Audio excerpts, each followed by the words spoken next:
Hello and welcome to the Becoming Your Highest Self podcast. I'm your host, Macy Renee, and we are going on a journey together, my friend.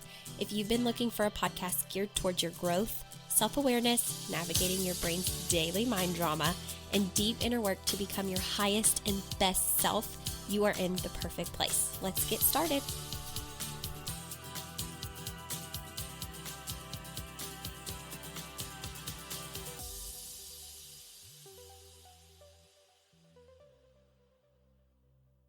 Hey everybody, welcome back to another episode of Becoming Your Highest Self podcast. I'm Macy Renee, and if this is your very first time listening, thank you for stumbling upon this podcast and taking the time to listen. I hope that you're loving it, and for those of you returning as a listener and giving me feedback that you love the podcast, that you look forward to the podcast, for those of you that are sending me suggestions about what you would like to hear on my podcast, thank you. All of that means a ton to me. So, today, we are going to be talking about something that is a very touchy topic for some people. This may make you squirm in your seat if you're listening while you're driving or working out. You might want to crawl out of your skin. It can be a very sensitive topic for people, and that is the topic of money. Oh my gosh, I'm really excited to talk to you guys about this topic. There has been a lot of resistance for me to talk about this topic because I am someone that is still working through a lot of my own money beliefs. And I have spent a lot of money working with coaches who really understand the psychology and the energetics around money. So when I share with the world that I'm working on my money or my money beliefs, I think a lot of people assume Dave Ramsey, and I'm not knocking him at all. I have a lot of friends that have done his teachings, a lot of people who have gotten out of debt. But when I'm talking about money, I am talking about it coming in the form of abundance and not having any fear around money, not having a lack mentality around money, knowing that money is a very limitless thing, and where a lot of teachings are teaching, budget, be very careful with your money, only spend money in cash, only do this with your money, only do that with your money. And there's a lot of rules around saving money. Well, I think those things can be very useful for a lot of people in the type of or in the way that I look at money.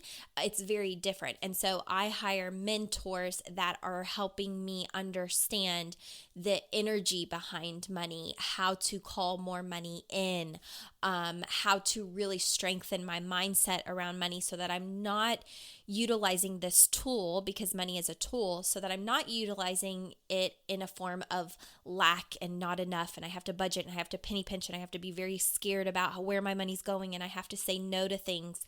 It's more so like being able to confidently and comfortably say yes, being responsible, yes, but knowing that more is coming. And I think that this is a topic that a lot of people struggle with, and it starts with the things that we witnessed and saw and heard in childhood. And let me tell you that when I say my childhood was full of money drama, and I have carried that into my adulthood, and as a result, have had a lot of struggles with money in the past, have really felt like misery around money. Regret around money, lack around money, just awful things around money. And it, in a way, is such a feeling of being controlled by money, right? I don't like that. I don't like that at all. In the vision that I have for my life and in what I see for myself as my highest self, I know that money is abundant and money is limitless, but that means that my mind has to do a lot of shifts to get there. So I know that someone, even if it's only one person listening to this podcast, you feel me, you know that you can create an abundance. There's something in your soul telling you, I can have more, I'm worthy of more, I don't have to have these fears around money. Money can change for me, but yet at the same time, you're self-sabotaging yourself all the time. And I totally get it, because that is and was me, and it's still me sometimes. It comes up. That's why I continue to invest my money in working with people who are living, breathing proof of it, people that I really trust, mentors that I adore.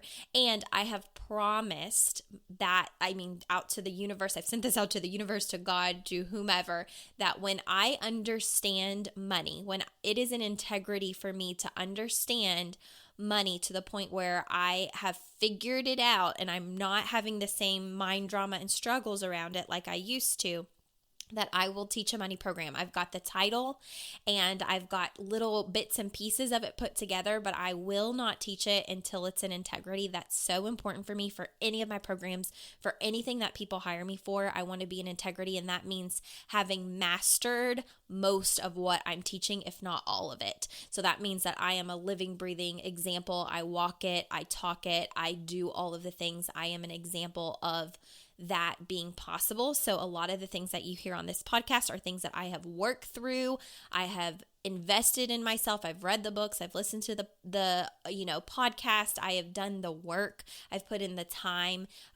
Everything that you hear in this podcast is something that I have spent anywhere from months to up to 5 years, because my personal development journey started 5 years ago. So no matter what you're listening to on this podcast, know that you're never going to hear something that is half-ass, or that I just read in a few sentences and then came to the podcast to share with you those few sentences. If I'm telling you something on the podcast, I've been engulfed in the information for a very long time, and I've spent a lot of money on it, and I've spent a lot of time on it. And that's why I appreciate anybody who is listening and learning and taking the time, because obviously with any podcast, we don't get paid for this. It is free content to you. There's so much that you can learn from listening to other people. If you can just push your ego to the side, right? Ego is I already know this. I already know this. I already know this information. I've heard that before. I've heard that a million times. But there's a difference between hearing information and thinking that you know it, and integrating and embodying the information. So there's a lot of money information that I know and that I have embodied, but I don't feel like I have mastered my money yet. So I will not create a coaching program that people pay me for until I feel like I have fully integrated, embodied, and am working it and know it to a T. Once I know that, you guys will hear from me, because I swear I have been the most complicated money person ever. And I think that a lot of people are going to listen to this podcast and certainly relate to some of the concepts, if not all of them. I was talking to a client this morning, and I was sharing with her things that I've learned about money, and she Marco Polo'd me back and was like, "You just blew my mind. I'm going to make my husband listen to this Marco Polo." And I'm like, go for it, girl. Because my mind has been blown as well. So I'm going to be sharing some of that with you guys today, and hopefully you love it. But I'm also coming to you so excited because I just made a huge investment. It's not huge, but I think to the average listener, if you were to hear how much I spent on this program, you probably would crap bricks, especially if money is a sensitive, hard topic for you. But we're going to talk about that today. But I'm excited, and I'm going to share with you when you know you're making the right investments, because you should feel so excited. You should feel a little bit scared. I do feel a little bit scared, but I feel mostly so excited. So I just made an investment to one of my coaches that I've worked with several times in the past. She is an amazing mentor. Her name is Melanie Ann Layer. You may have seen her videos floating around on Facebook.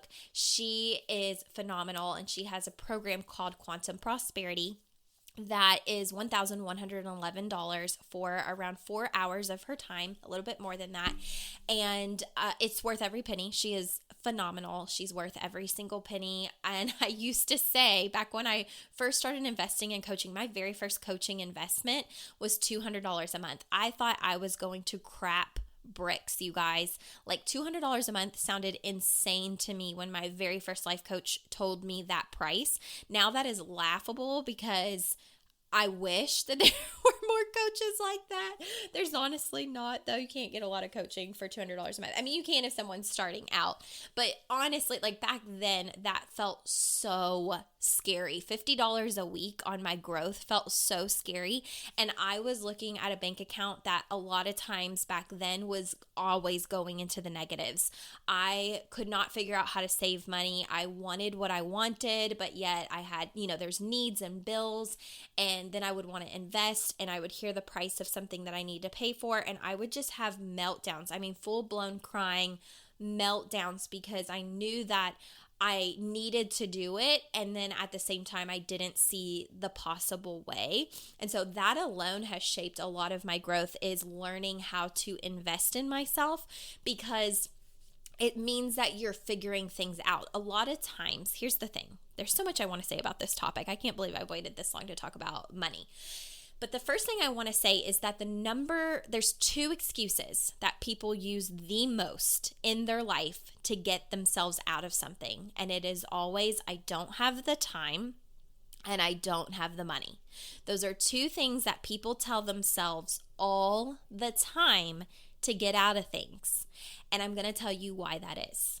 The reason that people use I don't have time and I don't have money as their excuse for whatever it is because, one, it feels very true in the moment, right? That is a lie that feels very true. If you're looking at a bank account, like let's say a coach is saying it's $200 a month and I have $15 in my account, it feels very true to say I don't have the money. If I have, 6 kids running around and they're all in sports and there's a million things that I've got to get done, and I'm working and my husband's working and I want to make time for myself to go to the gym, but I also need to commit to my coach's 2-hour coaching call one day a week, it's very easy to say I don't have the time. So we use it because, one, it feels very true for us in the moment, but two, because it is a worldwide excuse that many people use, no one questions or rebuttals people's excuses of I don't have the time, I don't have the money,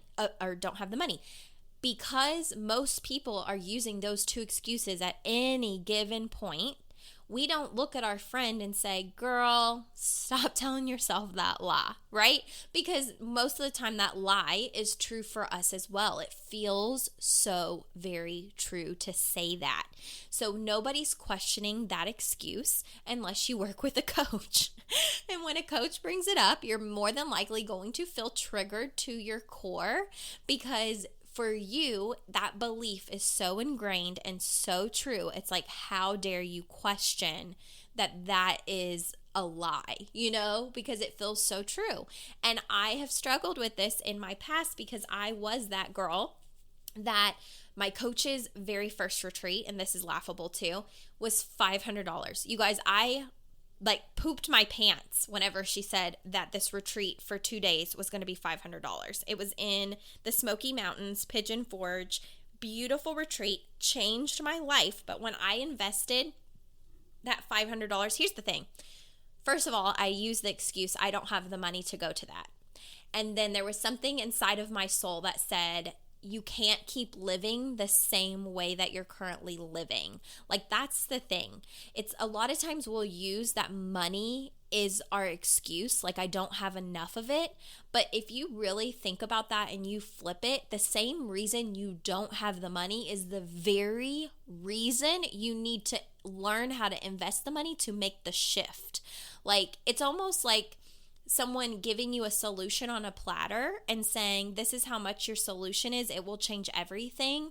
And then saying, well, I don't have the money for that. And they have to walk away with that platter. But instead of your brain figuring out, okay, I don't physically see the money in my bank account to have that platter, but what could I do to afford that platter if that's going to fix my problem, right? So I had this moment of telling my coach I can't afford the $500 to my very first coaching retreat I'm invited to.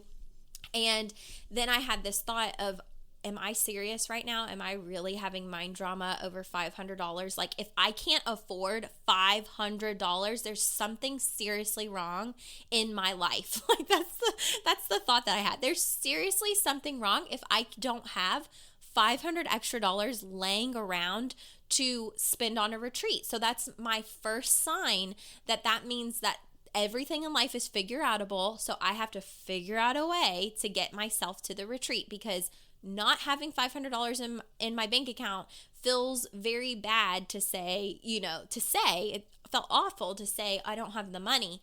But the truth was, I wouldn't have a lot of money left over. So when I paid the $500, because I ended up doing it, I had $85 in my bank account. That felt so uncomfortable. But let me tell you what happened by going to that retreat. I had so many epiphanies. My life changed drastically. I was surrounded by women, all facing their fears, all going through limiting beliefs, all the drama, all the things, and my life changed forever. And I made more money that next year than I had ever made in my little side gig because I had broken through a barrier, right? I don't have the money barrier. I had broken through that because I realized it was pitiful for me to keep the quote unquote truth of I don't have the money or I don't have $500 to spend. It was kind of like, that's really sad if you don't have $500 to spend. So something has to change. I hope I'm conveying that right. Like when we say I don't have the money, that should be like a telltale sign of like, okay, then something has to change. So if somebody else has the solution, you need to tell your brain everything is figure outable. Everything can be figured out. A lot of times, the moment we say we don't have the time or we don't have the money for something, we shut down an area of our brain that becomes the problem solver. It's like the moment that we use an excuse, our brain shuts down from having to problem solve. So instead of your brain looking for solutions to fix the problem and figure it out, it shuts down and goes with the excuse that everybody else in the world is pretty much using to get out of something that feels uncomfortable. So that's number one, right? If you find yourself using those excuses, I don't have the time or I don't have the money, I will be the first to rub you the wrong way and saying that that is a lie. I know that from experience. I used to be very triggered when my coaches would say that because it felt so true to me that I really didn't have the time or I really didn't have the money. Like last year alone, let me just give you a snapshot of my schedule. I was working Monday through Thursday with occupational therapy kids. I would see my first kid at like 8 a.m. I would get off of work at 3 p.m. I would go home. It's like a 45-minute drive for me to go home. I would get to my house, let my dog out, and so at this point, it's probably like 4:10, something like that. And then I would have to drive to another city that was about 55 miles away to go to massage school, which started from 6 all the way to 10 p.m.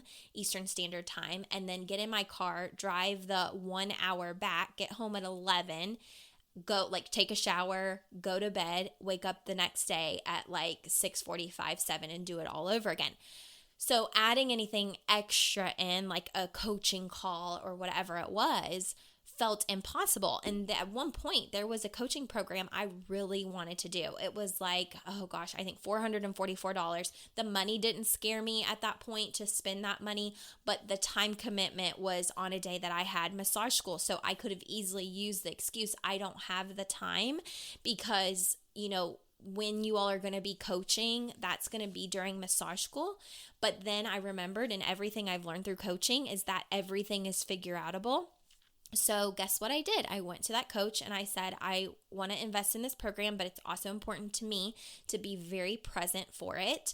I don't know how you feel about this. If it's set in stone on Monday and Wednesday, I'm not going to be able to do it. But if there's anybody that's not, if nobody has committed yet and the day is able to be changed, I would be able to commit any other day other than Monday, Wednesday.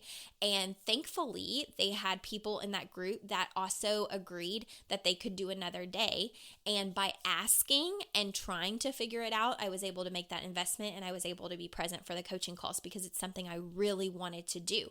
So sometimes we just forget that we can ask questions or we can figure things out. And I've even had clients that, like, my Inner Mastery program is $888. If you pay in full, it's a little bit more than that if you're utilizing a payment plan because of the fees that come out by using a payment plan. And sometimes I've had people say, I can't afford a couple $100 a month that you have set up. And I'm like, if you're willing to figure it out, I'm willing to work with you. So what do we need to do to make this figure outable so that you can do the program if it's something you truly want? And if it's something that they truly want and they're committed, we figure it out. So maybe that's a down payment of something to show that they're committed, and then a different contract for them specifically. So I work with my clients if they're willing to figure it out, but I also have people who approach me about my programs and immediately shut down their brain because they have all the poor, money beliefs and money limits and time fears and time limits and all of that. And it's okay, like most of us do, because we're not aware. So I made this investment in my coach. So tomorrow when you are listening to this podcast, I will be listening to her engulfed in every single word that she says because I'm so excited. And that brings me to point number 2. When you invest in anything, whether that is, my husband just recently invested in a resume kind of coach type of person that reviewed his resume and fixed it up. And, I've invested in different coaches and different programs and different retreats and different books and different whatever it is. Anytime you invest, you will probably feel a little gut punch of this feels scary. But what you should feel also is excitement. I love nothing more than when my clients are excited to pay me. I have clients that are like, we need to meet up so that I can give you your money. I need to pay you. And it's like they're excited because they know the value that I'm going to give them as their coach. And that feels really good on the receiving end, but it also it just makes me smile so big to know that they're excited to invest that money in themselves because they know that they're going to grow on the other side of it.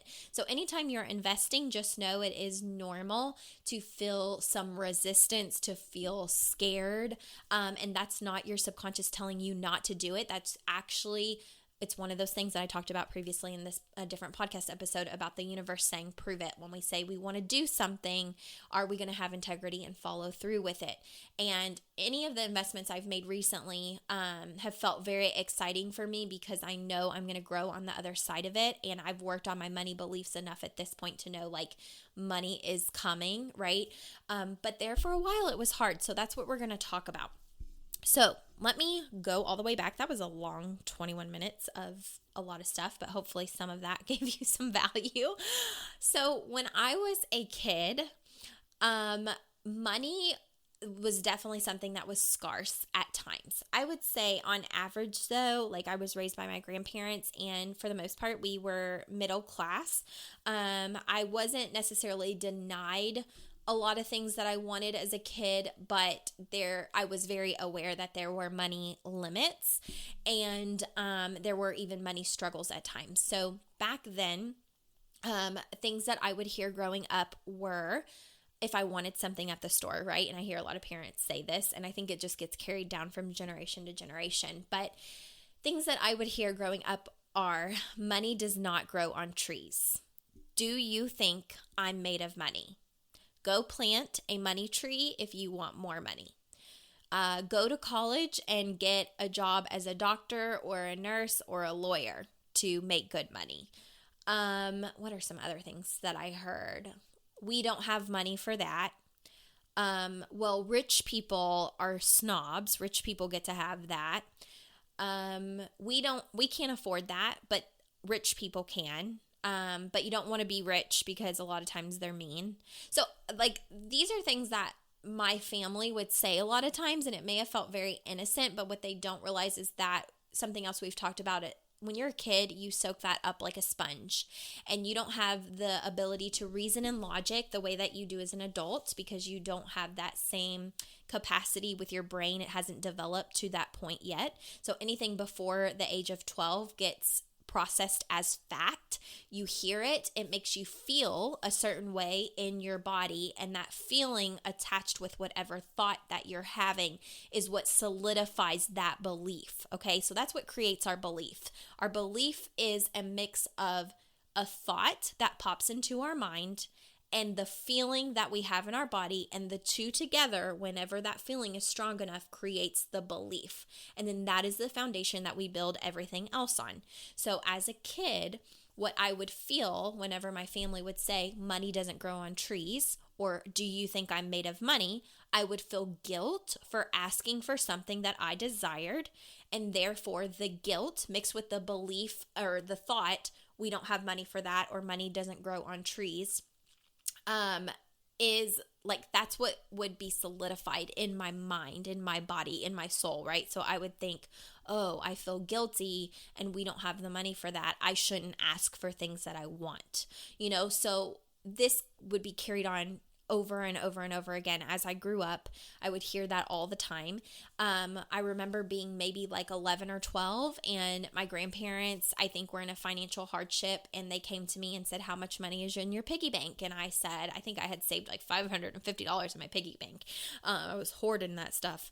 And they were like, we need to borrow that. We'll give it back. They always did. So I didn't feel fear around giving my grandparents money, but I know that there are kids that have had to give their parents money and they never see it again. So you might have some money beliefs around that, like nobody pays me back, or if I give it, it's gone forever, or I'm never going to get money back, right? You might have some limiting beliefs around that. My grandparents would take the money, and they'd always give it back. But here's what happened. In that moment, I would have this bottle, like in my body, I would feel fear that we didn't have enough without mine, and I'm a child and I'm not working. So I would have the thought, we don't have enough.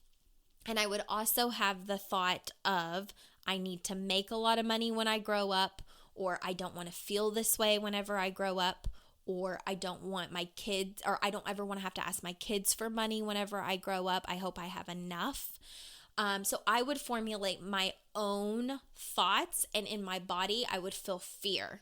Even though I knew my grandparents were going to pay me back, I felt fear when they would ask me for money, because I knew that them as adults, like in that moment, they couldn't afford it. And as a result, as a child, those moments made me feel unsafe at times. And I can remember times where my mom had to borrow money, or my grandparents had to borrow money. And it might not even be from me. It could have been other family members, but I was involved in those conversations somehow, or I was a little eavesdropper and would hear them. And, I would think, oh my God, are we going to be okay? Are we safe? Can I be taken care of? Are we going to lose something? And so this carries on up through your adulthood. So what you will see in adulthood is there are people who can spend like it's nobody's business. You will see some people who make a paycheck and it's immediately gone.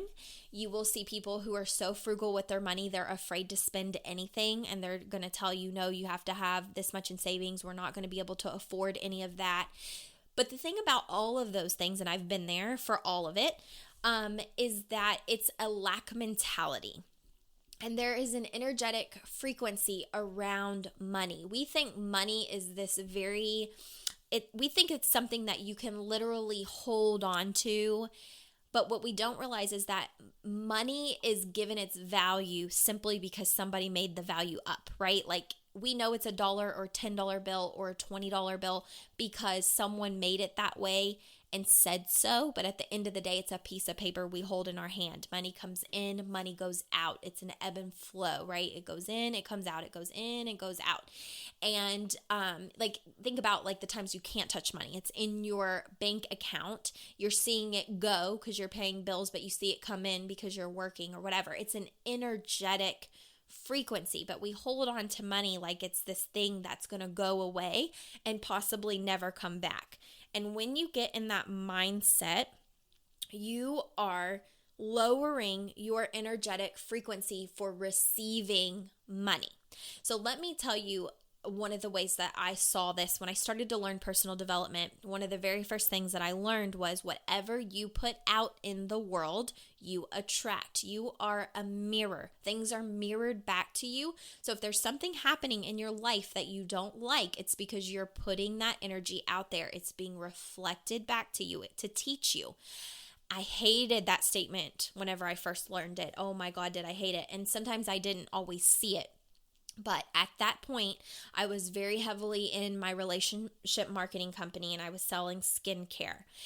And I was a college student. I wasn't working because I had to work 40 to 50 hours a week for free to get my master's degree. So I wasn't making any money. So this relationship marketing business that I was in was like the only thing that I had to give me income unless I was asking my family for money. That has also been a struggle for me because I've seen them struggle with money. Asking someone for help or money was like, no way. No way. Like, it was hard for me to ever ask for any help with money. I would have rather had a negative bank account with negative $30 in it than to ever ask my family for a dime. And that came from things that I heard and saw in childhood, right? So I'm like, I'm not asking for money. I would rather just suffer silently than to ever ask for money, because I don't want to do that. So maybe you relate to that. But back to what I was saying, I was a college student. I wasn't making a lot of money, and I was in this relationship marketing business, and there were things that I wanted to buy to support other people in other relationship marketing. So people might have like essential oil company, or they might have a makeup company, or like a diet business company or something with like health products. And I wanted to support them. I really did. But my story was, I don't have the money. Okay. And so when they would reach out to me and be like, hey, are you interested in purchasing some of my essential oils, or some of my cleaning supplies, or, Norwex, or whatever it was. Although, yes, I did want to, what I saw in my bank account was, $30, $100, $200 that needed to last me 2 weeks. And so I would say to them, I don't have the money. Well, guess what? What we say is powerful. What we feel is powerful. We are energy. I've talked about this in other episodes. We are energy. We're constantly attracting things into our life, even things we don't want, by the things that we say and what we embody. So I was saying, I don't have the money, basically, to support your business. Hopefully one day I will. So think of it, I think of like these little wavelengths or waveforms coming out, and they're like, they're going into the universe, and they're saying to the money force, she doesn't have the money. Let's reflect that back to her. Okay. So then people would reach out to me and say, how much is your skincare? Or I would reach out to them and say, hey, are you interested? Are you still interested in buying this skincare? And guess what they would say? I don't have the money. And I couldn't figure out why everybody was telling me they didn't have the money. And yet I didn't realize at that moment that I was telling everybody I don't have the money. So the very thing that I was saying was being reflected back to me, which then resulted in no money. So when I learned that I'm a mirror, and that what I speak is what gets put into existence, and the things that I believe become energy, right? And it comes back to me. I started saying, okay, if I have, $100 in my bank account, what would feel good to me to support somebody else? So maybe, no, I can't buy their $80 kit that they want me to get because that's the better deal, but I can afford a $6 or $12 lip liner, right? And maybe I really do want that lip liner, and I'm excited to get that lip liner. So I would, in that state of being not in lack, right? Not being like, oh my God, I don't want to buy this $12 lip liner because I don't really have the money. I only have $100 in my account, blah, blah, blah, blah. No. Instead, I would just be like, okay, well, I want to reach out to you, or I'd reach out to them and I'd say, I want to buy that $12 lip liner. And I'd be excited about it because I really did want it, but I also knew my limit, right, was not to buy something that's $80. So I would buy this lip liner from them. And I would be like, thank you so much. I'm so excited to get it and to use it. And that changed my energy every time. And I kid you not that within a day, within a week, I would get 4, 5, 6, 7, 8 orders.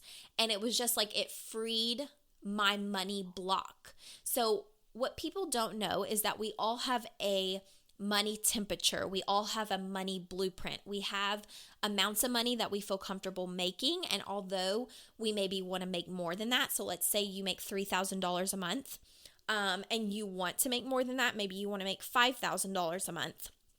You have a money temperature. So what we often do subconsciously without realizing it is that we will go to make that, let's say we want to make the 5,000, but we're used to making 3,000. Once we do things to hit that 3,000, we stop finding it as important to try. So we become less motivated to push ourselves. A lot of times I have clients say to me, I struggle with the mindset of, well, what I have is enough, isn't it? Or do I really need more?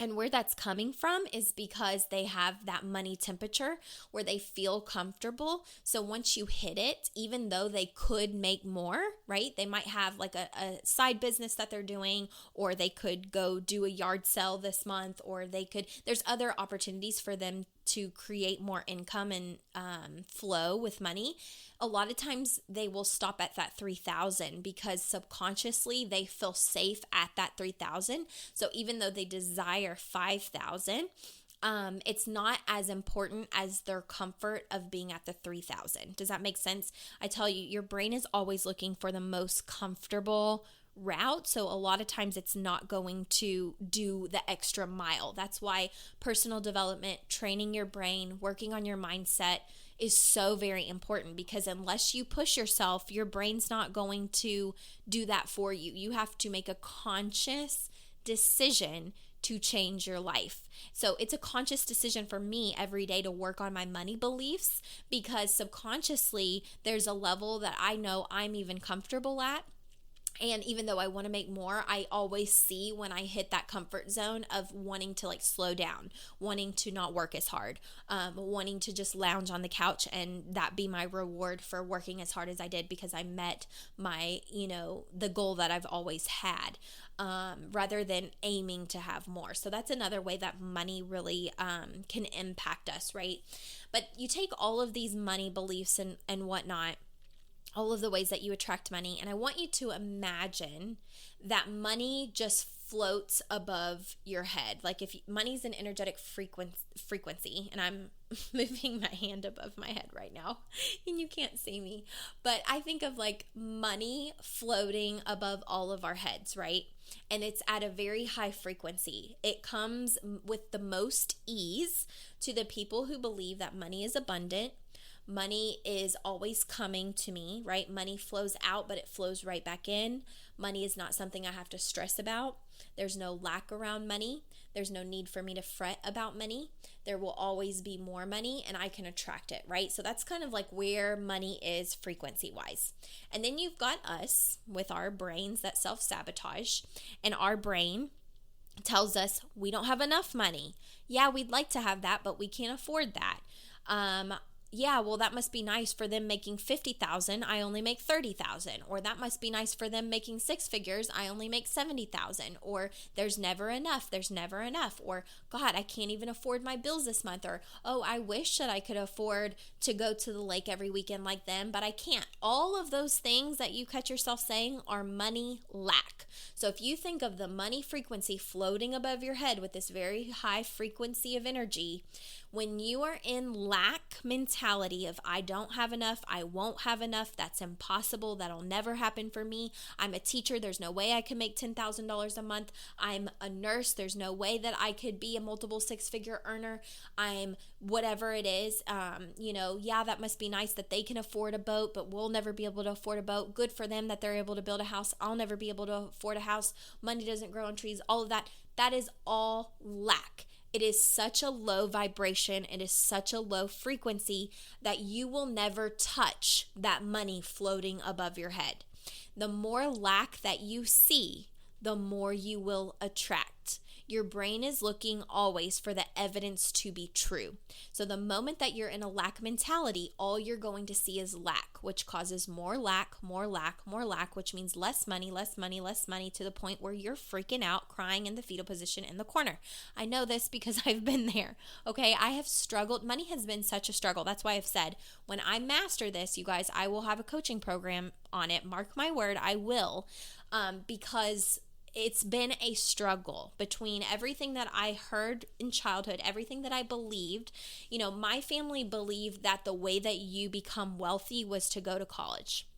I went to college. I racked up a lot of debt in a career that was very promising, but now does not pay the money that was promised back whenever I looked into it before committing to the financial commitment.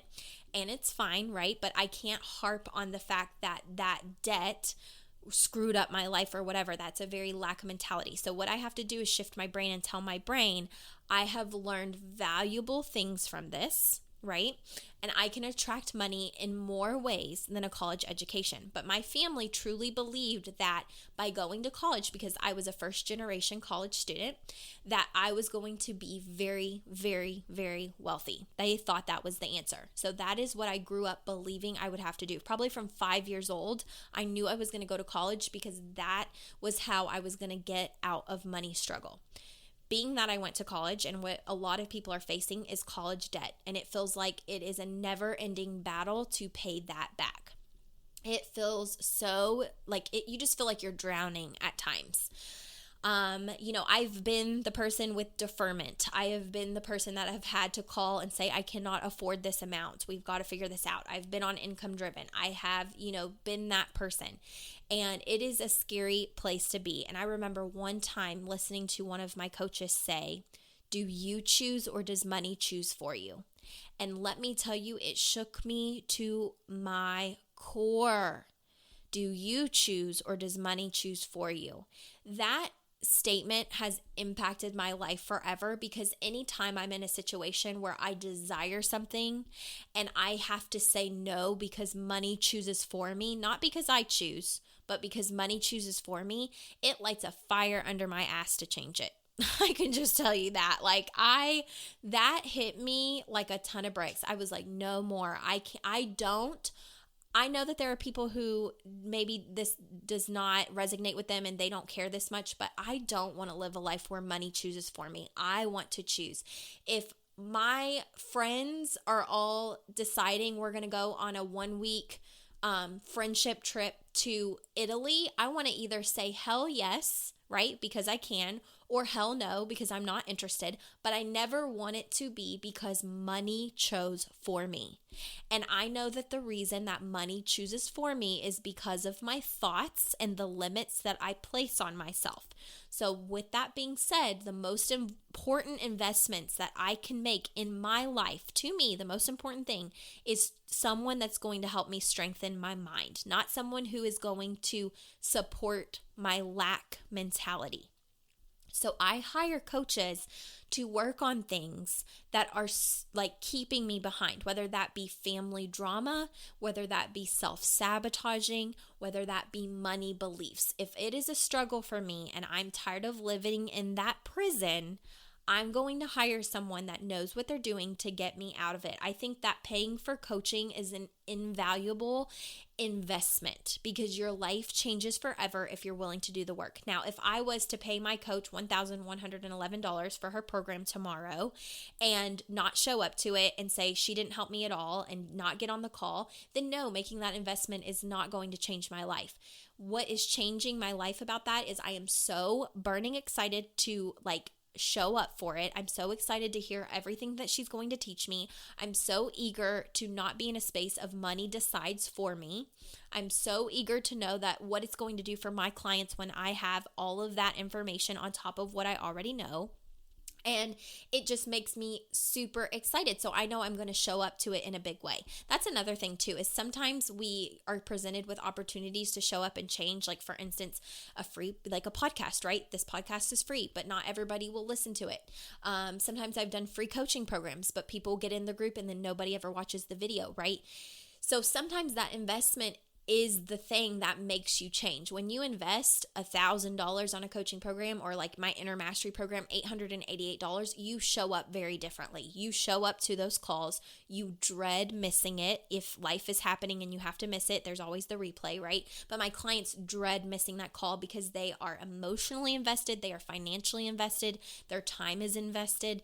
And so you show up differently when you're investing. So some people might say that's ridiculous to pay someone that much money, but if it was a $50 course, I can't say that I would show up the same way. I might not care to rearrange my work schedule. I might not care to watch all of it, right? If it's 4 hours of my time, I might not care to sit there for 4 hours if I had only paid $50. But you better believe at $1,111, I'm showing up, I'm listening to every word, I'm going to be writing as much down as possible, going back and watching a replay of it. I show up differently. And so that's another thing with investing in someone. When you invest, you're serious. When you invest, you're balls to the wall, because your time and your money are committed to it. But there are people who will pay her probably this much money for tomorrow and not even show up for the call because that investment isn't big enough for them. If there's somebody that makes $70,000 a month, $1,111 might not be a big deal to them. So we all have levels. And as you grow you will learn that you can, like, when you're ready, you will invest more and more and more and more. I've seen that. I was freaking out when I first started working with my coach for $50 a week, and now that's laughable because I am paying $1,111 for 4 hours of a coach's time.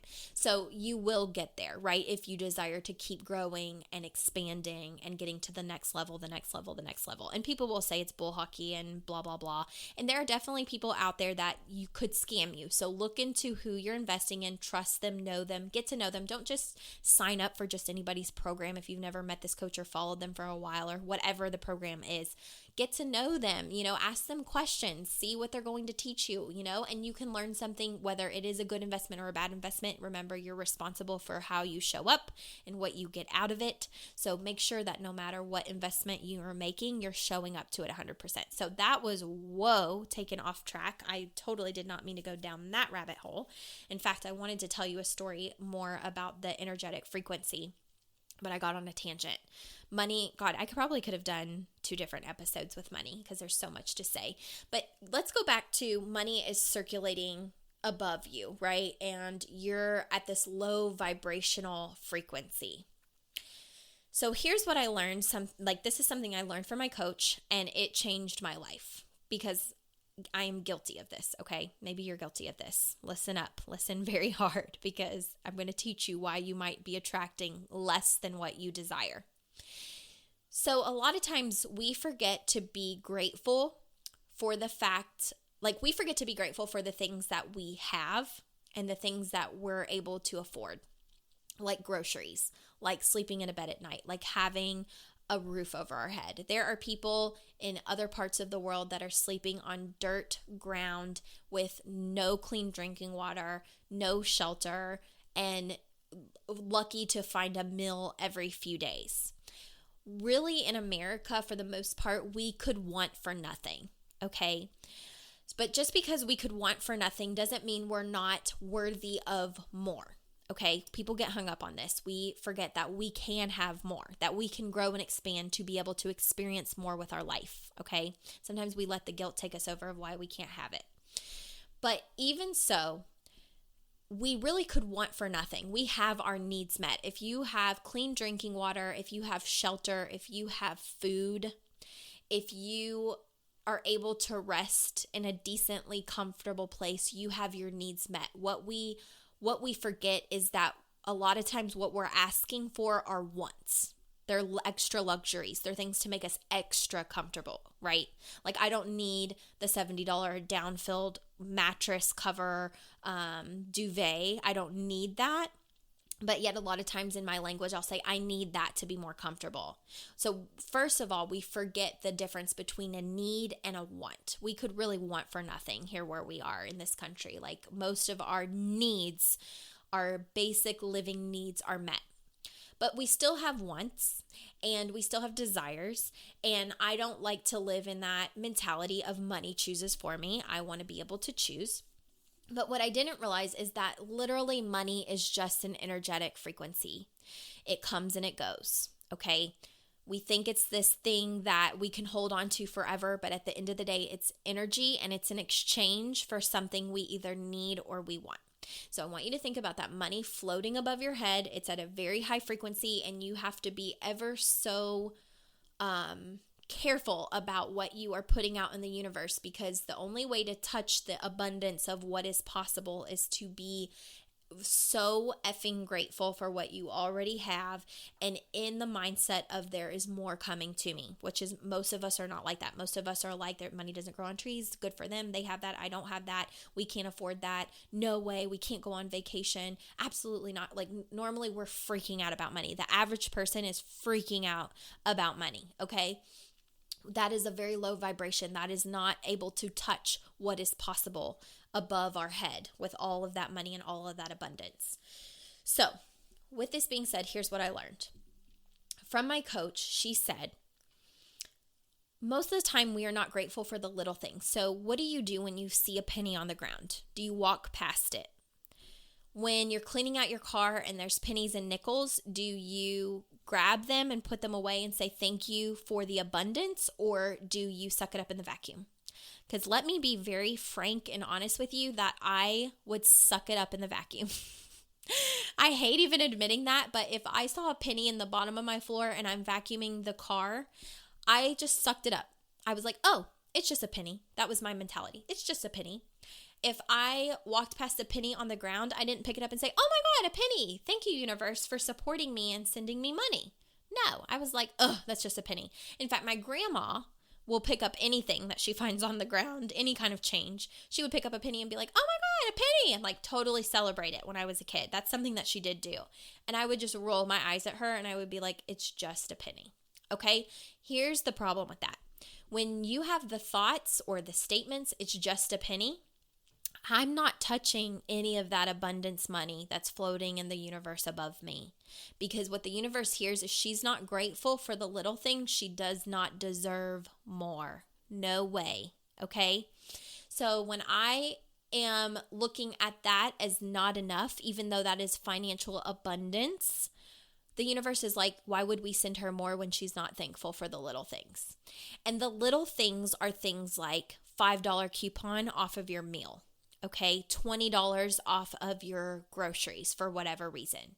A random refund check that gets sent in the mail for $7.53.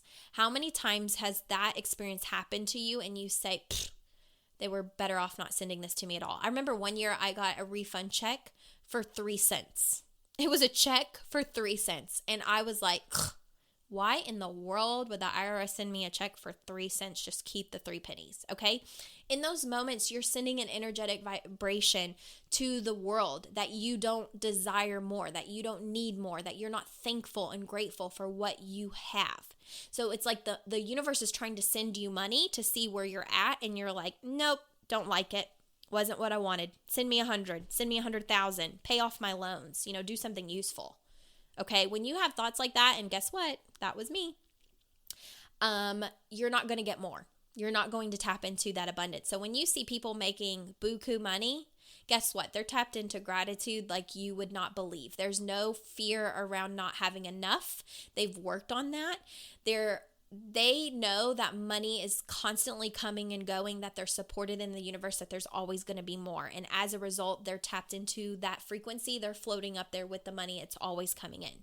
When there's people like you and me that are saying, a penny, I'm not going to pick that up, or I'm just going to suck that in the vacuum. I don't even care about it.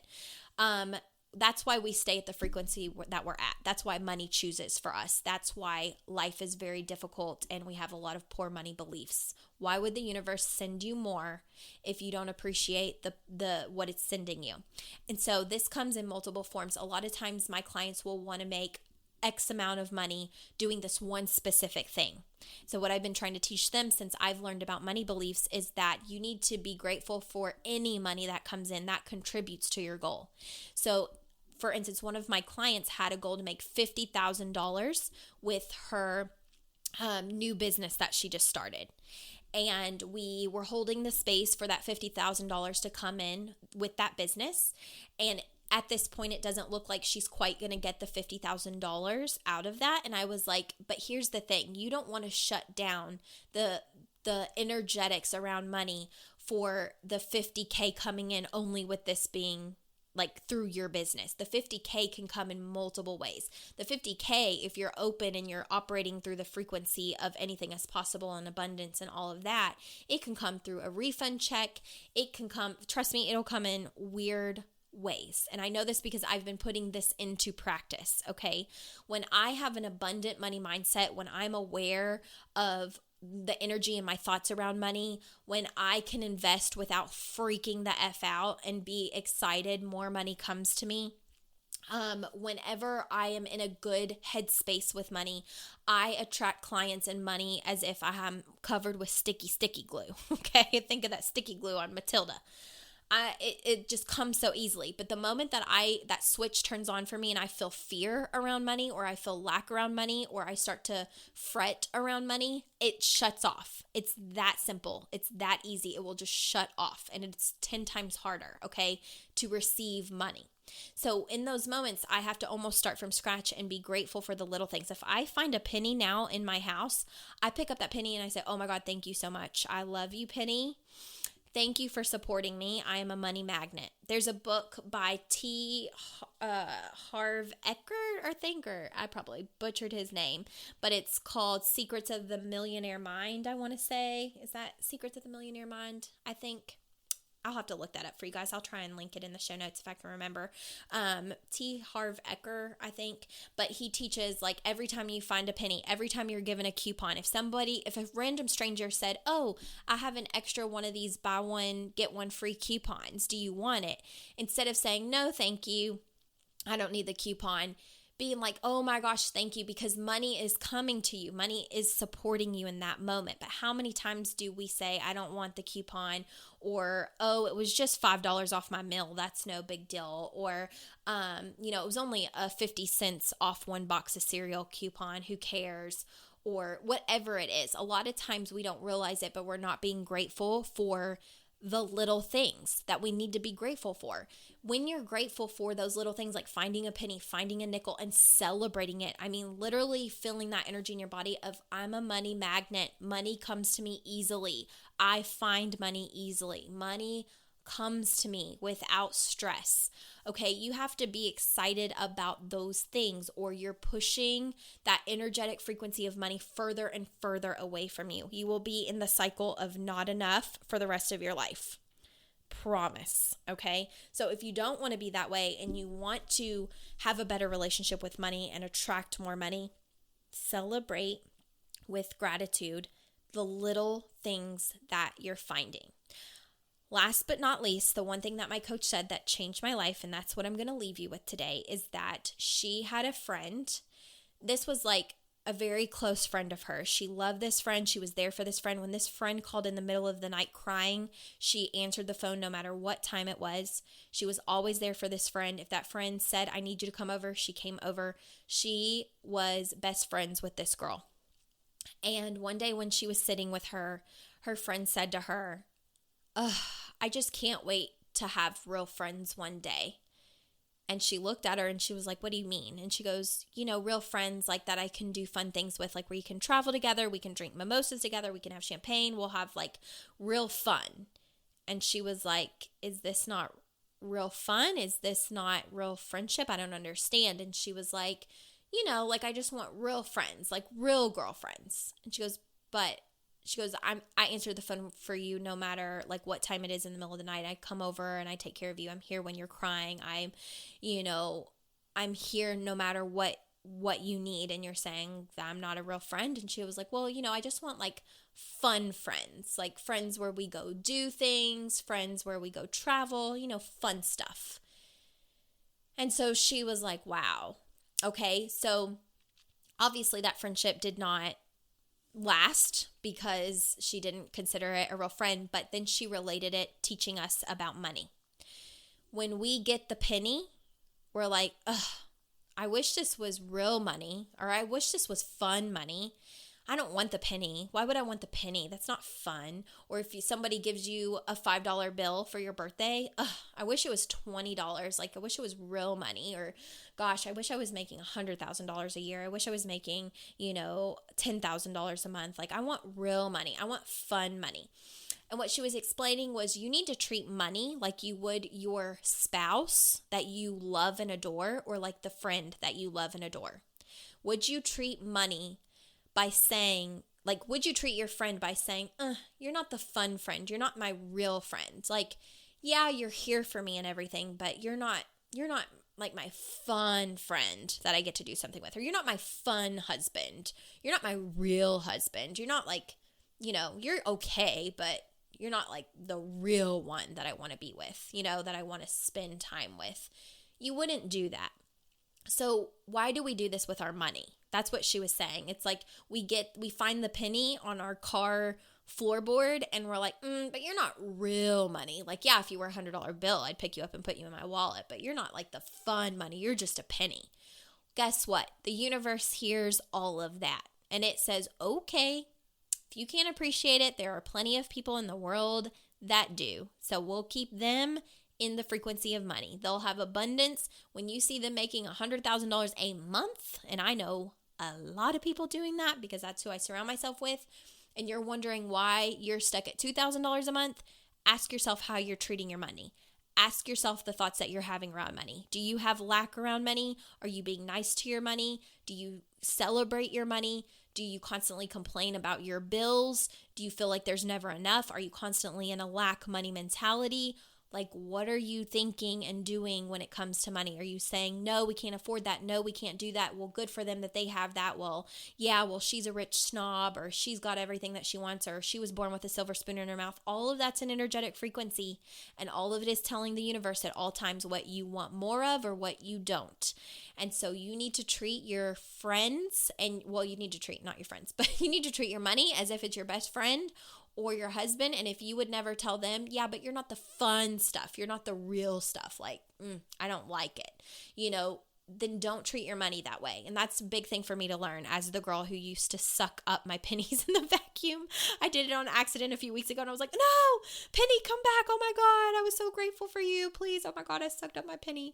And it makes all the difference. When I'm putting all of this into practice, I feel like I have sticky glue all over me, and I attract more clients, more money, pay in full clients, all of the things.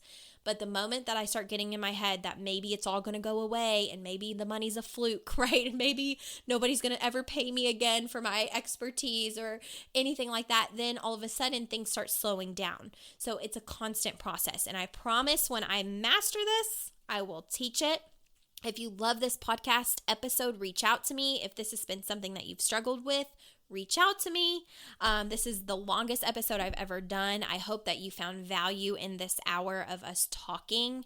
And when you're listening to this episode, I will be getting coached powerfully on all my money limiting beliefs. That's what all of her program is about tomorrow, is being triggered the whole time. So tomorrow you'll be listening to this and I'm going to be triggered to the extreme, but I'm so excited and I can't wait to take everything that I learned from that and put that in a bow once I've practiced it and embodied it and witnessed it and eventually teach it to you guys. I'm so excited to do that. So I hope that you enjoyed this episode. I will talk to you soon. I love you all. Thank you for supporting my podcast, and I will see you next Monday.